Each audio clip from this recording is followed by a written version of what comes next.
In today's video, I would like to talk about my new racket that I bought, the Head Gravity Tour. This is a new model, the 98 range head size. I will go through why I choose this racket and which rackets I used before. If you're new to this channel, my name is Patrik Broddfelt, a tennis coach in Norway. Most of my adult career I have played with head rackets. A couple of years ago when I was coaching another club, I used other rackets, but when I got back here, I started to use head again.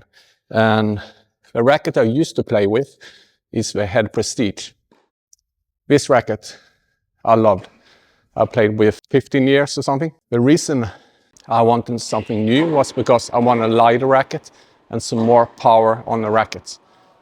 But every time I start to hit with this, it's great feeling.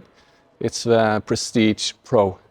Fits on my one-handed backhand really well and gets lots of control. So when I started at this club, the first racket I tried was the Head Boom Pro. I really loved this racket. But the main problem I had was I started to get a tennis elbow every time I picked up this racket.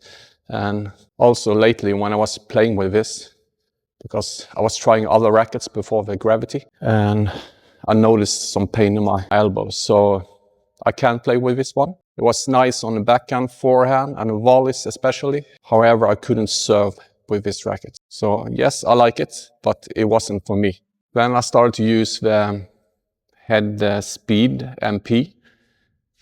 First, the one Legend 2023. And last year, or this year, I got this racket, Head Speed Legend this year, not 225, the newest one.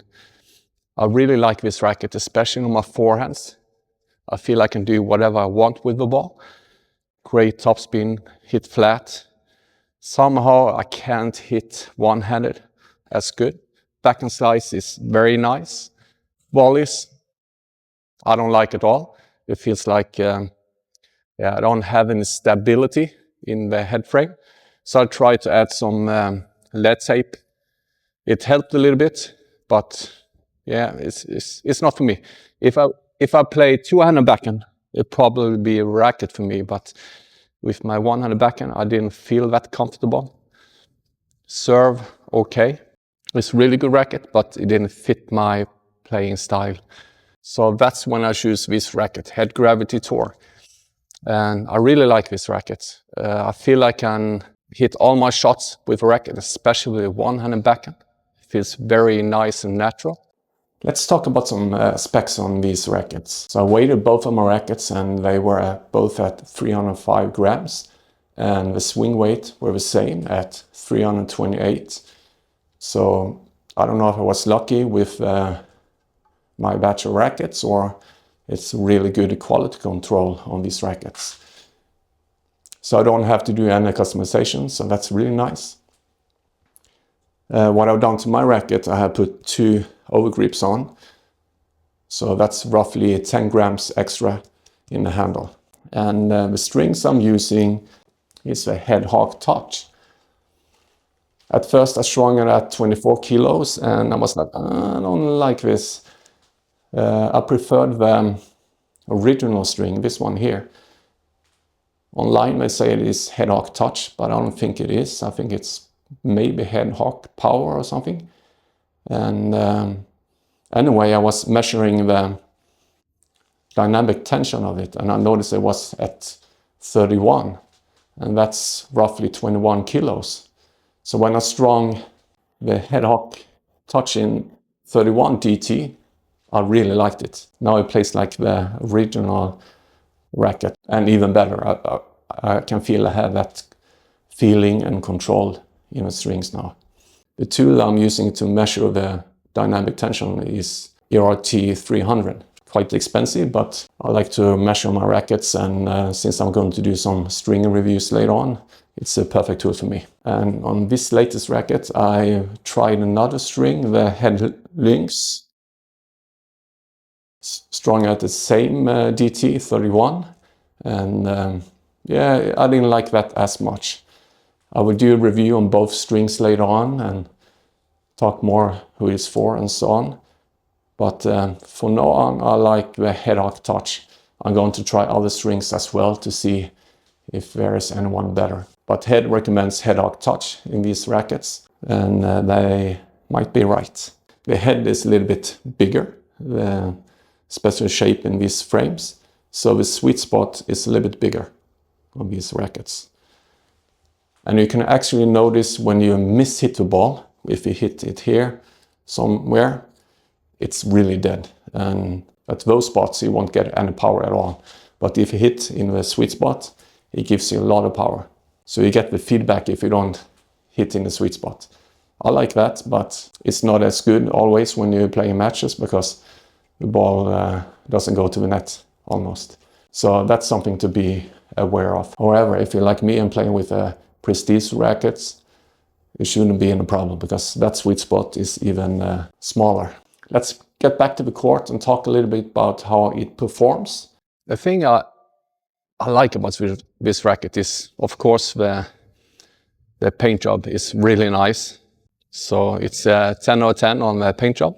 And the other thing is it feels really comfortable when I'm holding my racket like this and hitting my volleys one-handed backhand. So it's a thinner beam than the speed. And yeah, it kind of feels like the prestige in that way. Okay, so what about the power?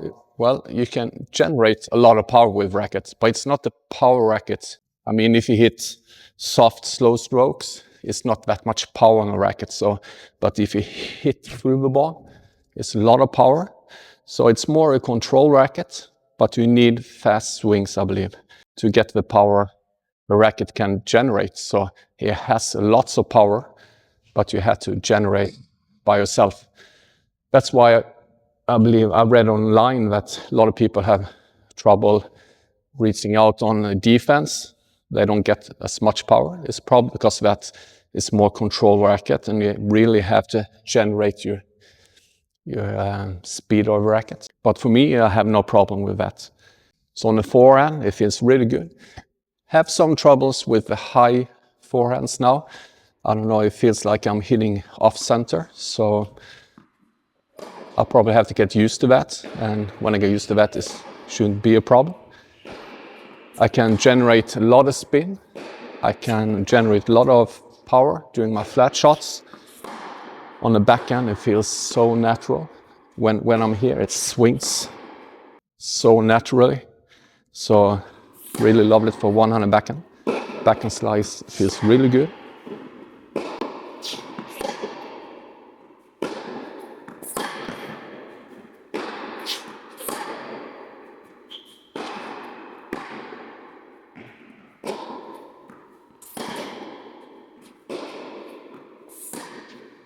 Volleys. First time in a long time I can feel the volleys and it feels really good to play volleys with. I have touch, feeling, control.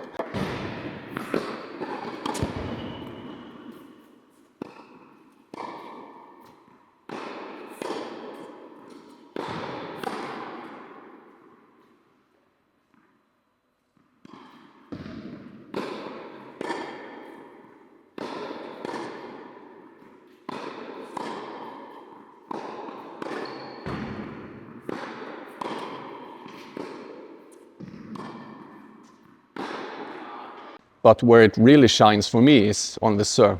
I can generate much more power on my serve and control, and also manage to hit all my serves like flat, slice and topspin. And as I said, it can generate a lot of power.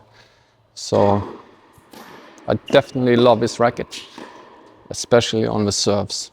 Some people might think it's a downside that it has a high launch angle. It's because its string pattern is so open on this racket. So it will have a higher launch angle on the ball. But for me, it's no problem. I like the high launch angle. But if you don't like it, you might struggle a little bit. What you can do is string a little bit harder, and then you will have a lower launch angle. Who is this racket for then? I believe it's for a player who is an all-round player, who likes to hit volleys, likes to attack, have control on their shots, like to hit drop shots and stuff like that. It's a more demanding racket, I believe. It's not easy racket to play with, but at the same time, you can get a lot of power and topspin in this racket as well. But I believe you need a bigger swing and faster swing. So that's probably why I like this racket. I had quite a big swing. I don't think it's a racket for a player who is want to hit hard on the ball and have short swings, who can't generate their own pace on the ball. Yes, it will give you control, but not that pace. So you have to be able to generate power with this racket. And then it's a really good racket for you, I believe. And if you want to play doubles, serve volleys, yeah, it's good. 100 backhand, really good as well. Yeah, so this is a racket for me in 2025 and 2026, I believe. Yeah, I really enjoy hitting with this one. And looking forward to play some practice sets and matches with this one. The reason I wanted to light the racket is not only because of my tennis game, it's also I'm holding this racket for 8 hours every day and doing a lot of feeding, and I want a racket that feels comfortable for my elbow. And so I'll probably have one racket string with multi-filament, so it's not as tough for my elbow. And when I'm playing, I cut it out and have some kind of polyester. So my thought is to try different polyester strings, and I will do some reviews and put it on my channel. So if you're interested in tennis strings and reviews, watch out for some string reviews this next couple of months. But I will still do technical stuff as well. I just want to do some different kind of videos, not always doing technical. I hope you enjoy that kind of videos as well. And until then, I'll see you next time.